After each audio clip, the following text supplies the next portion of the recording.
In this video, we are going to be reviewing John Wick Chapter 4 and showing you how to make the decadently dark whiskey cocktail I've named Baba Yaga. Today on the Martini Shot.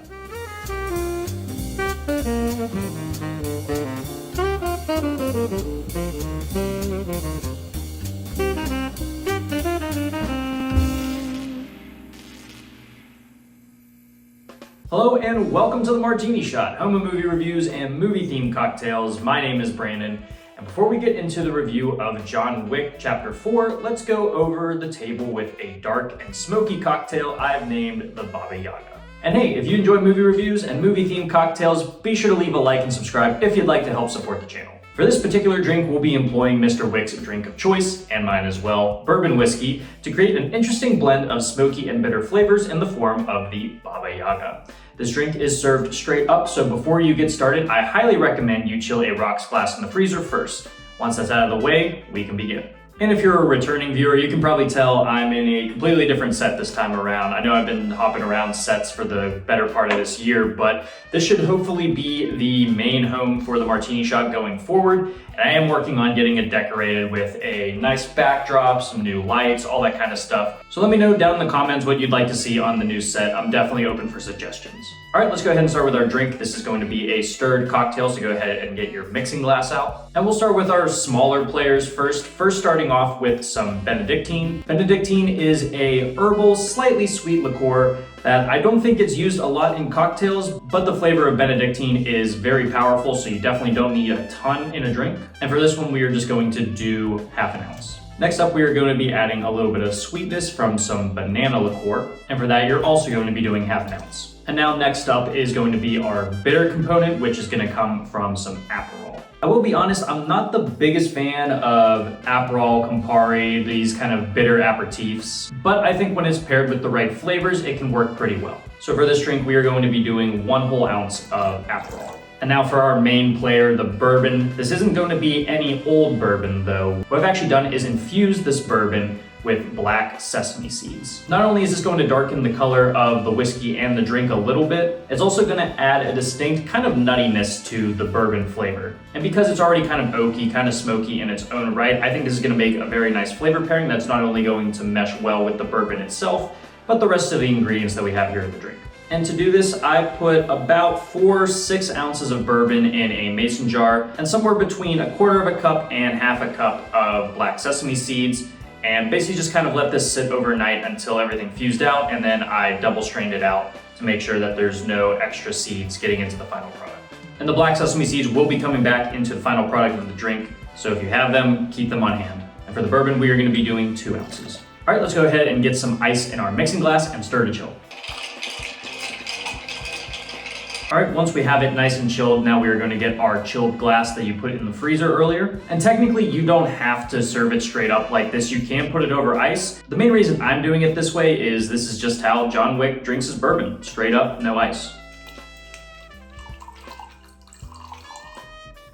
And now for the final component of this cocktail, we are going to be smoking some of those black sesame seeds from earlier. Now there's multiple different ways you can achieve this. You can even do this into the glass before you actually pour the drink in. So whichever way works best for you, feel free to go that route. Just as always, whenever you're burning anything, please be mindful of your surroundings and please be careful. And we'll go ahead and let the smoke sit in there a bit. And that's going to give the drink not only a nice smoky aroma, but also a nice little smoky taste. Right. And once it's been a few minutes, you can go ahead and release the smoke. And there you go, now you have the Baba Yaga. So yeah, this is a very nice spirit-forward drink that has a lot of different components working, but I think it all balances out pretty well. The first thing you'll notice is that smokiness once you put your nose in the glass. It's very nice, very pleasant, already works pretty well with the aroma of the bourbon, the Benedictine, and even the Aperol. The banana is a little bit subtle, but it does pair pretty well with the sweetness of the Benedictine as well. And that pairing of the Aperol and bourbon already being a more sweeter whiskey, actually kind of counteracts the bitterness of the Aperol, doesn't make it too overbearing. and the nuttiness of that black sesame bourbon actually seems to kind of bring out a little bit more of those caramel notes that you would find in regular bourbon. So yeah, I find this very easy to drink despite how stiff it is and despite how bitter it could have been. But like I said, classy and boozy, something that I think the Baba Yaga himself would enjoy greatly. Now that we have our drink, let's shoot our way through the review of John Wick Chapter 4. It has been a hot minute since we've gotten such a consistent, original IP like the John Wick franchise, embodied by slick action choreography and tongue-in-cheek embracement of the melodramatic lone wolf mercenary archetypes littering the discount movie bin at Walmart.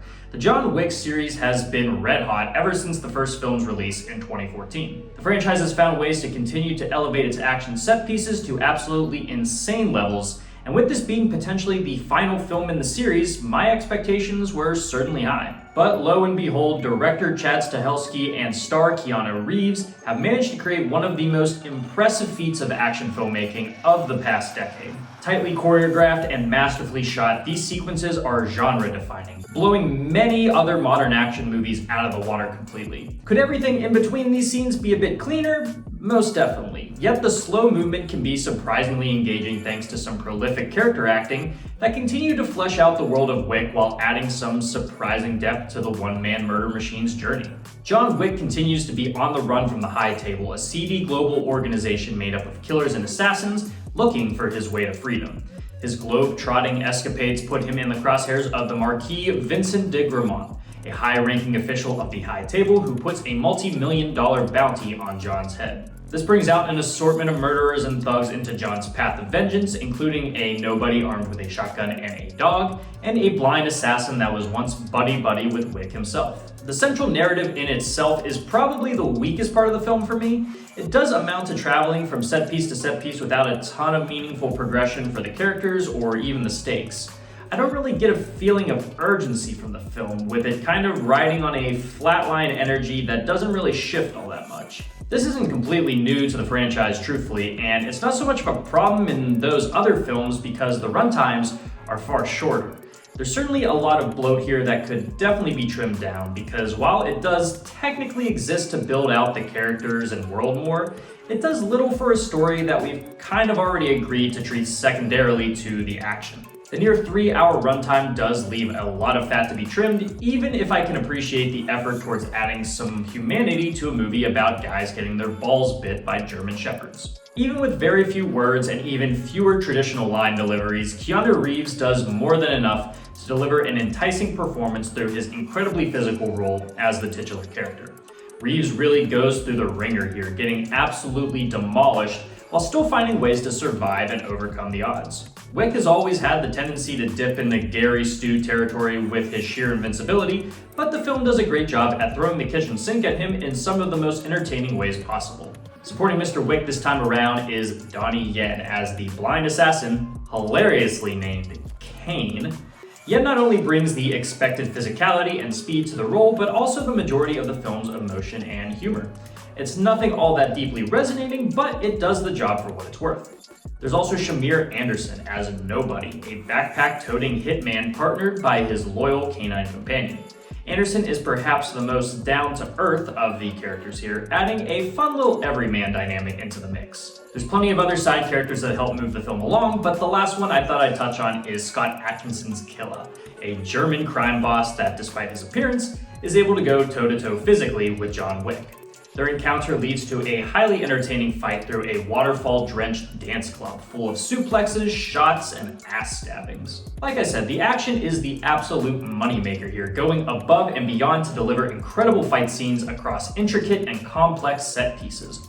One of my biggest issues with the second John Wick film was how most of the fights were well choreographed, but one-note gunplay battles. This was later improved in the sequel and has now reached a crescendo of creativity.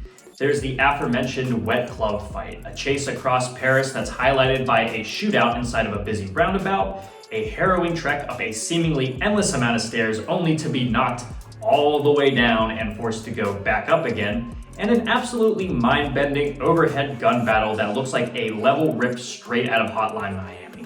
Not only is the choreography and staging superb, but the presentation with the camera work and coloring is also top-notch, allowing these scenes to stand out among the countlessly drab gray and brown scenes we're used to seeing in action flicks. The film does its damnedest to refrain from cutting away when it can, letting you experience the masterclass of fighting before you. And what a variety of ways to kill people. You have guns, knives, katanas, walking sticks, doorbells, exploding ammunition, cars, dogs, stairs, pencils, and your good old two hands. And yeah, the bulletproof suits are back, which I'm a bit torn on. When worn by the protagonist, it can feel like literal plot armor, allowing them to be shot numerous times without injury while lessening the threat of serious injury. On the other hand, I do like it when it's worn by the goons. It gives the protagonist a bit more of a challenge, and by extension, the writers and choreographers more of a challenge to design their ways around how to kill what can't be conventionally killed. Bottom line is this, you are probably not going to find better fighting and stunt work than this. It's up there with Mad Max Fury Road, The Raid 2, and Police Story as some of the most insanely dedicated physical work I've seen in a movie. While it's not the tightest film in the franchise, Chapter 4 is without a doubt the most visually impressive. Its fight scenes have to be seen to be believed, and while I'm sad this is supposedly the last one, we can rest easy knowing that the title of One Man Killing Machine is in good hands. Santa's hands. For my rating, I'm giving this film 3.5 dueling pistols out of 5. It's closer to a 4 than a 3. Guys, thank you so much for tuning in to this episode of the Martini Shot. If you saw John Wick Chapter 4, let me know what you thought about it down in the comments. And if you like what you saw here and would like to see more, don't forget to like, subscribe, and follow me across all social media channels. Those links are down in the description below. And if you enjoy movie reviews and movie-themed cocktails, be sure to check out my website, martinishot.blog. Until next time, thank you again for watching. I'll see you in the next one. Live deliciously, but please remember to drink responsibly.